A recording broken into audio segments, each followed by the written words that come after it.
What's going on, guys? Welcome back to the channel. Welcome back to the Parrot Press.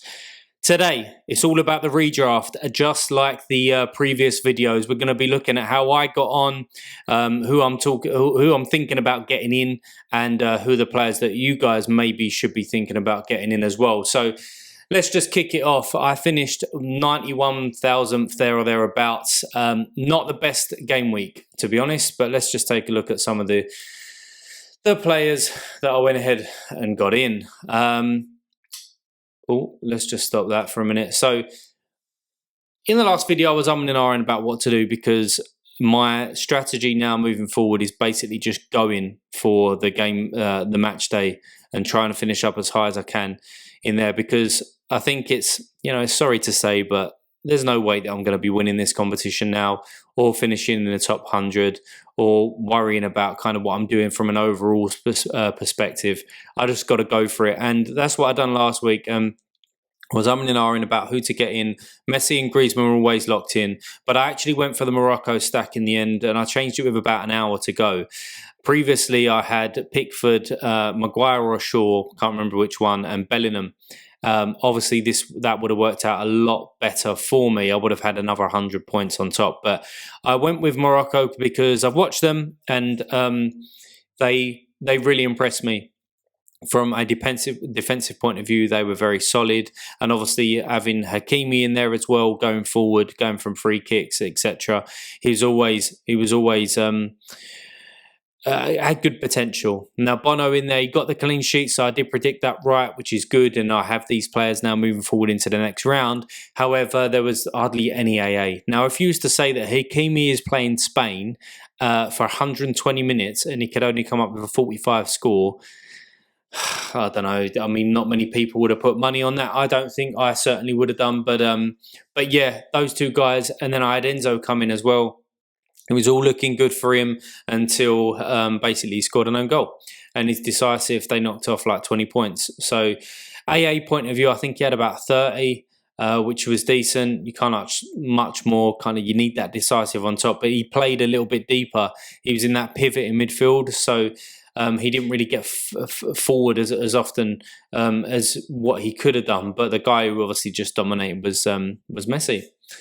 As per normal, now he's been fantastic this tournament in terms of goals, assists, creative play.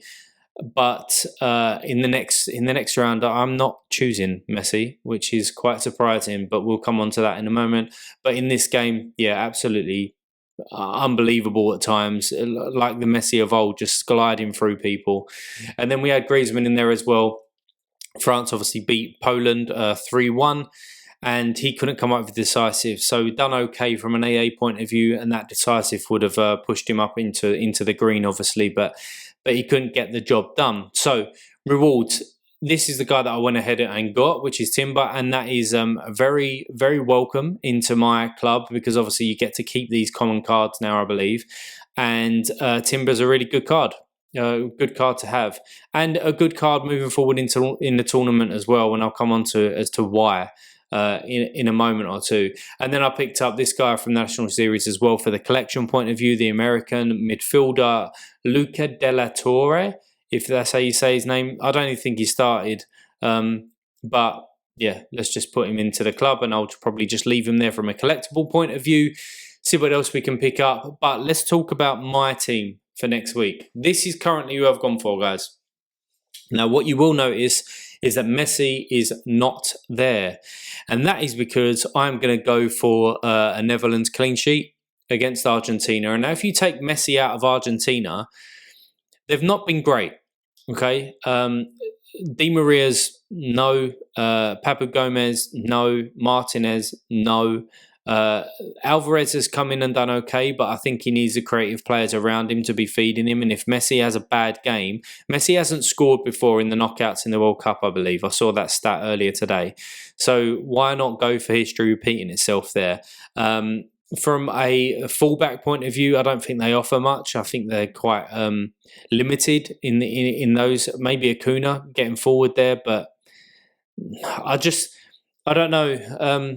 The Netherlands' performance against the USA was really professional, and with somebody like Louis van Gaal, who's got the reins there, I just I just see the Netherlands doing all right there. And because I already had Van Dijk, and I think that the XP is going to come into it now, because obviously as we get further into the competition, people are going to be drafting in the same type of players or the same player, and looking for the fixtures, the best fixtures. And I think that when we come on to looking at the goalkeepers and the other players that people might be getting in, people expect Argentina to go through and sail through in this game, or from what I've heard. And I don't think that's going to be the case.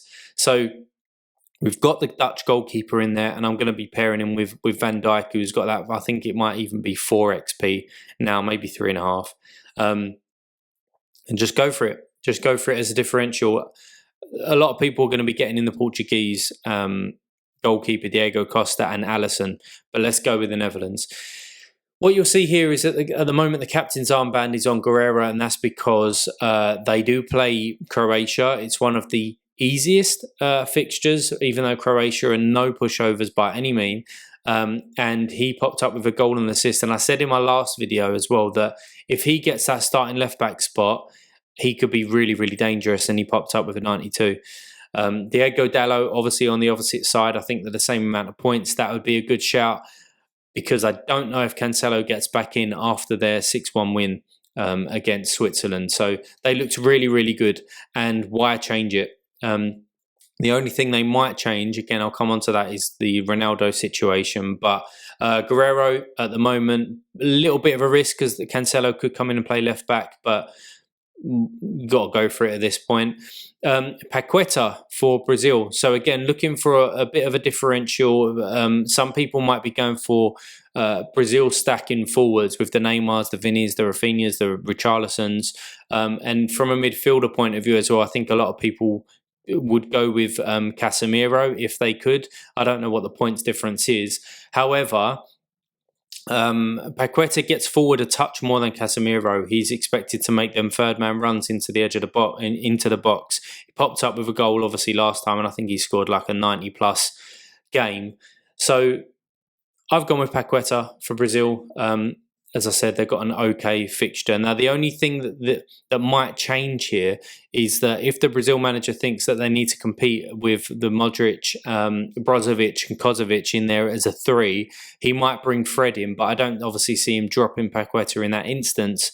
I see him maybe dropping a Rafinha, pushing Neymar out wide a little bit, or maybe even Neymar through the middle and Richarlison out wide. I don't know. It's a bit of a stretch. So I think we just stick with what they've got. PlaySharper.com as well have come out and said that, have they released it yet? Is that the one that I was looking at?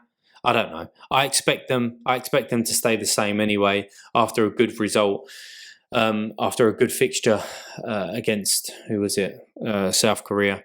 A good performance there. So, and then we've got Griezmann in there as well. I've had Griezmann since day one. So with the draft that I've gone for, I would only have to pick between Messi and Griezmann up top. And if I'm going for that Netherlands defensive stack, then obviously I'll go for Griezmann. And from an XP point of view as well, he gives me that little bit of boost.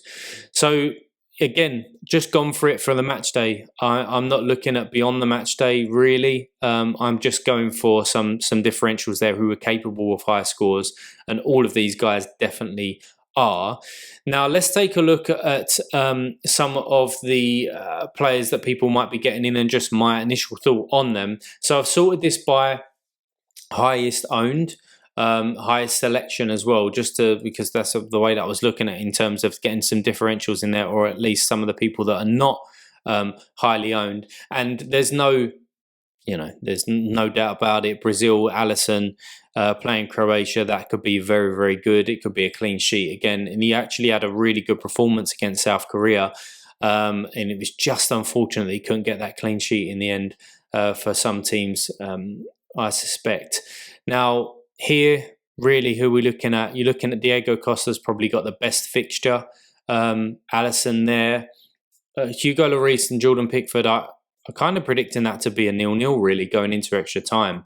I don't think France are going to be going for it as much, and I think defensively, England are going to be quite solid.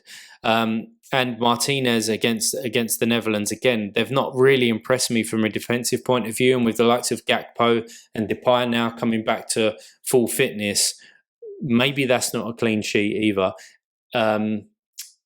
Livakovic against Brazil, not for me. So that's why I've just landed on the Netherlands. Why not? If Messi has a bad game, they probably don't score. But the number one pick, or the joint number one, is Alisson, Diego Costa, which a lot of people are going to be getting in as well. Moving on then. Let's wait for this to catch up to defenders. Already got some in here that I've obviously already won. Picked up Guerrero in there as well. So this is again by highest selected. Now I don't know if highest selected means just in this draft or if it means the tournament itself. I think it might be the tournament, because why would people be picking? Well, I suppose the fixture if they trust that he's going to come back in. I don't know. But who would I be picking up here, or who do I like the look of? Marquinhos. Absolutely, along with Thiago Silva as well. And if we can see, Thiago Silva is way down here for the extra point. I think he offers more in the box. A great assist by him as well, by the way, in the last game. Konate, no, because I don't know if he's going to be starting. It's a toss-up between him and Varane. Pepe, decent for 12 points. Obviously, popped up in the box and shows that he can do it on the other end of the pitch. So why not? Militao is probably going to be playing right back. He doesn't get far enough forward for me. He doesn't offer that much of a threat going forward. But for 10 points, decent-ish, but I wouldn't be picking him up. Theo Hernandez, form winning obviously the last game, dropped off a little bit. And I think against England, he'll find it tough on that right-hand side, because if we do play somebody like a Saka, or move to 3 at the back and then play Walker on the right of that with Trippier, I think he's going to find it difficult to break into the areas that he was breaking into in the first 3 games, or the first couple of games that he played, and obviously got those big scores.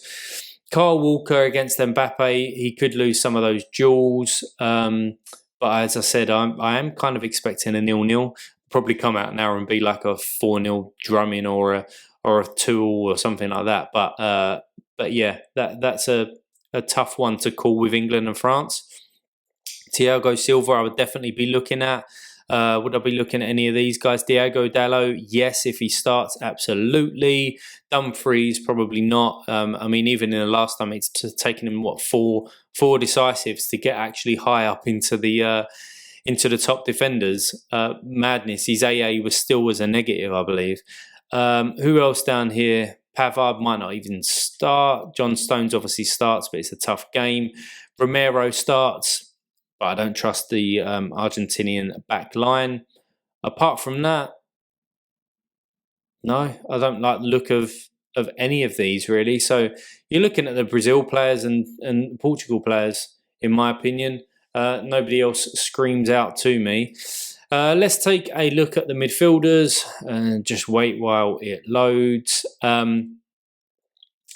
Bellingham, very good tournament so far, can pop up with decisive, so I wouldn't count him out. But even from an AA point of view, if it does finish 0-0. Frankie de Jong, I like the look of Frankie de Jong in this fixture, because the centre midfielders for Argentina doesn't scream out to me. Enzo's played obviously well, but Frankie de Jong, decent-ish. Modric, I wouldn't touch. Saka, no. Foden, no. Tchouameni, no. For people that haven't got a Portugal cover, they're probably going to be looking at Bruno Fernandes, who's had a very, very good tournament. They probably, or a lot of people would have got him in the game week before, the match day before this one. So it's probably why he's a little bit lower down on the list, I would have thought. But yeah, Bruno would probably be my number one pick if I had to. Followed by a Brazil midfielder, Paqueta, Casemiro, followed by maybe a Frankie de Jong, followed by probably a Bellingham. Bernardo Silva's one. Now that could be a massive differential, because he can pop up with decisives and decent AAs as well from a tackling point of view and getting around the pitch. But he hasn't done it so far. And for 16 points, do you really want to spend that on somebody who hasn't done it so far or even popped up in the right areas? But we know that he's such a good player. Who else down here? None of these guys I would be picking personally. Henderson, if you want to punt. Rodrigo de Paul for 15 points. I think that you'd rather go for a Bruno if you can find that extra point. Casemiro's all the way down here as well. I'd rather Casemiro than de Paul as well. And there's one other player that I wanted to talk about as well, and I don't think I've seen him yet. Maybe I've skipped past him. That's Amrabat. Now, from an AA point of view, he's done very, very well. And he's going to be busy against Portugal as well.